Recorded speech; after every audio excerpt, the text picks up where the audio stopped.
And a lot of people think, there's a trigger. If you ever watch the crime shows, they try to find out what was the breaking point. Is mother or stepmother, it wasn't a stepmother, adoptive mother that they were fighting with all these years. She died in November. Maybe that was the breaking point. This, besides cutting himself, which that's a new one, that's definitely a mental illness. And unfortunately, a lot of people do it. It's very sad. They just try to get the pain out, and that's one way of doing it. It's just, we got to watch your teenagers these days. They're learning a lot of stuff from the internet. That's how these kids talk now. Everything's the internet. They don't even talk on the phone these days. Everything's text. You get a whole world experience on Facebook. You got to monitor the social media, parents. You got to monitor what's going on, and we need to do better jobs of doing that to be able to really know what is happening in their lives, especially if you know that there's a problem upstairs. Now, nobody wants to think that their son or daughter would be capable of such things, but the fact of the matter is, if they have mental illness, they might be susceptible more so to do these particulars. I am not here to evaluate, obviously. I'm not a doctor. But I'm just like you, reading the reports, listening to what has been said, and a lot has been said, and a lot of people are very frustrated. And I like Marco Rubio because he's basically saying, look, we just need to step back from this and learn, because there seems like that there were a lot of warning signs and a lot of protocol that could have been, should have been, all these things should have been implemented to the school. He shouldn't have been let in. Why was the door open? Why wasn't he screamed? I mean, a lot of this human error, folks. Human error. Why does a lot of things happen? Nobody ever would have anticipated that somebody would have done something this horrific on that given day, on Valentine's Day, when people were thinking about love and, in high school, did you have a girlfriend? And ladies, did you have somebody you liked? Imagine waking up today knowing that your best friend died in front of you, next to you, or in the school that you were just playing with hours before.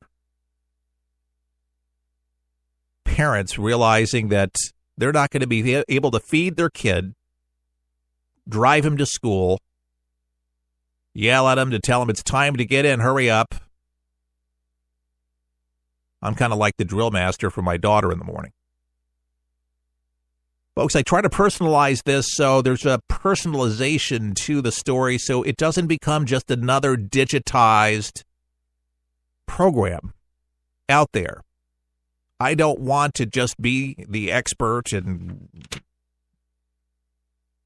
proclaim that I have all the answers, because I don't.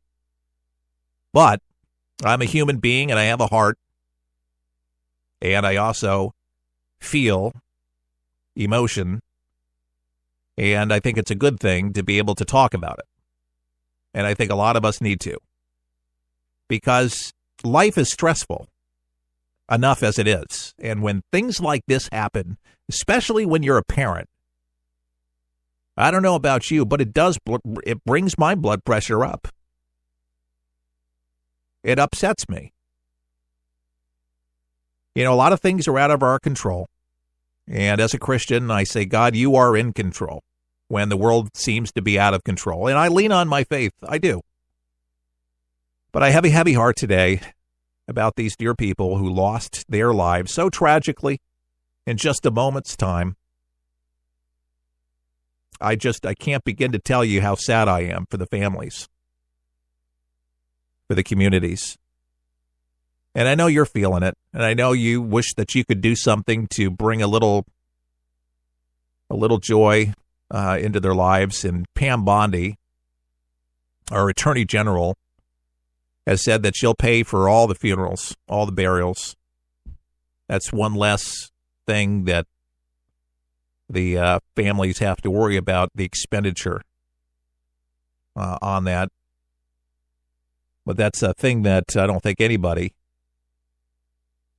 wants to think about. And I just could not, I could not understand still, even with the realization and the reality of what happened, to think that I could be the one making that decision right now for my child. Folks, there's some work that needs to be done. There's a real mental health crisis in this country. President Donald Trump has mentioned the opioid addiction and drugs. That's a big issue, but there is a war, folks, out there on our streets, and it is unhinged folks that are capable of heinous crimes like this, and they are getting overlooked.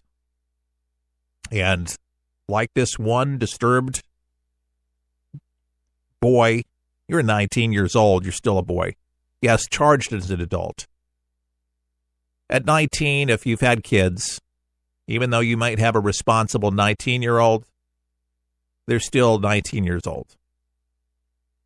When you're 40 and 19, your decision-making, it's different. And everybody knows that. We are going to talk about some of the names. We're going to hear what President Donald Trump had to say yesterday when we come back for the break, but I realize that this is a heavy subject matter, but one that we do need to talk about.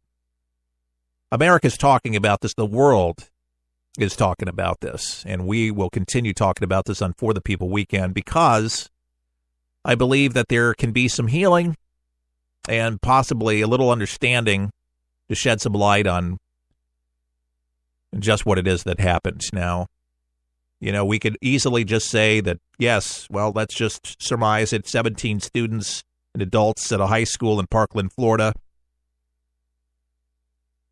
lost their lives, and they have the gunman in custody, a 19-year-old mentally disturbed man. We could say that. And then we wait until something else happens. And that's the fear, and that's the frustration of so many parents today, is how can we stop this? Marco Rubio, and I didn't get done finishing what he had said, but his point was, if a determined sick individual wants to get a gun, he's going to get a gun. So it's not that grabbing all the guns is going to take it away. We have to realize who it is that we're around. We have to reach out. We'll talk about it.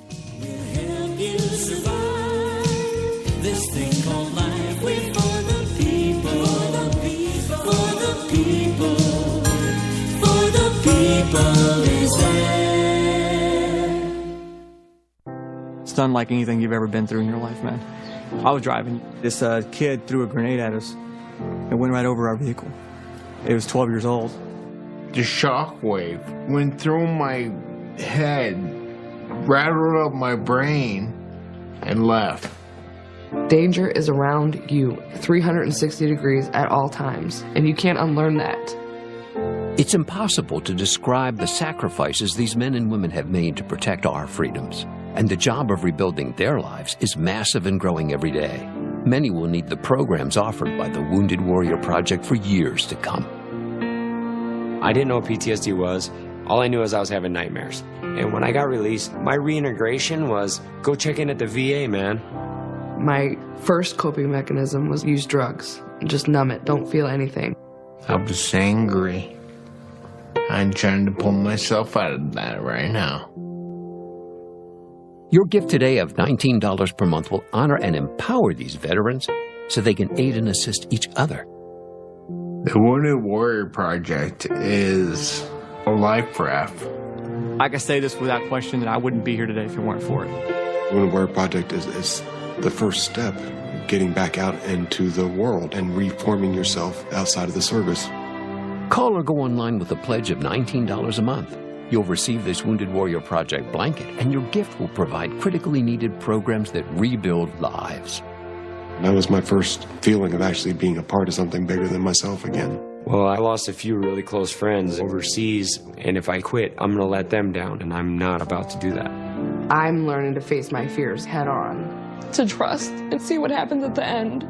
It's a long process, but I had the drive and desire.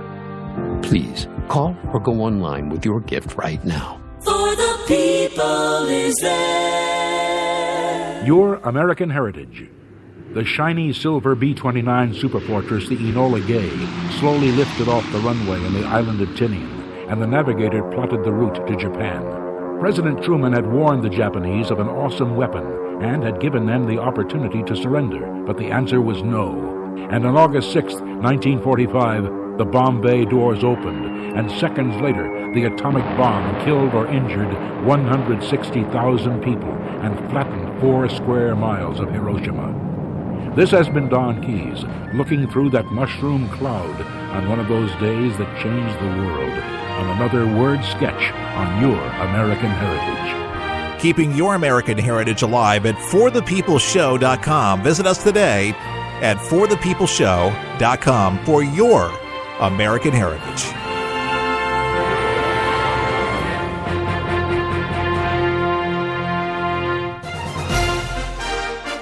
A republic, not an empire. And I think we need to get back to those, republic virtues. Amen. For the People loves America, and for that reason, we will fight the fake news media with our broadcast, conveying the truth with news and insights that matter. Our dedication to this mission is a group effort to fix America first. Can we count on you today to help For the People? Supporting For the People helps us broadcast on radio and online at forthepeopleshow.com. That's forthepeopleshow.com. You can make a one-time donation or become a monthly supporter today and help bring a show that matters to people that want to be in the know without the big media spin. Common sense, family values, and a conservative point of view, all on For the People. To join For the People as we strive to broadcast live across America, log on to forthepeopleshow.com. That's forthepeopleshow.com. All the best. May God bless. Introducing the official For the People coffee mug featuring the colorful red, white, and blue For the People logo with Keith Allen on a ceramic 11-ounce coffee mug, perfect for any hot beverage of your choice. This mug is a great reminder of what we stand for: God, country, and family, with conservative values and good old-fashioned common sense. To order your For the People coffee mug, pay just $20 plus $3.99 shipping and handling at forthepeopleshow.com. That's forthepeopleshow.com. And enjoy.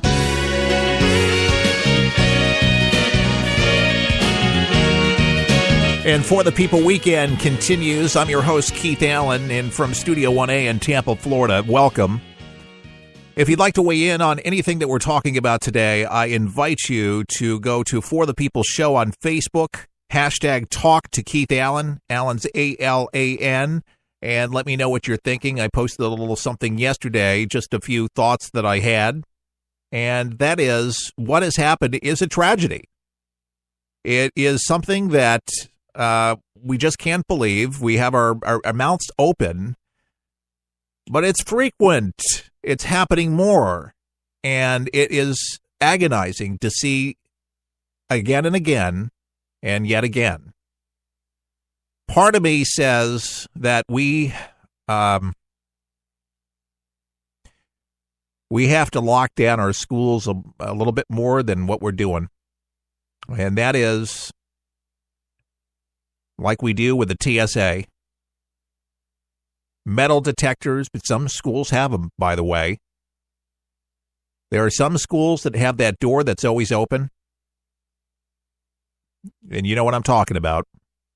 I have had 3 daughters that I've drove to school, and there were certain doors at this, they were always open. Those doors need to be shut down. We there's cameras, but not all schools have them. And a lot of schools are not staffed very well.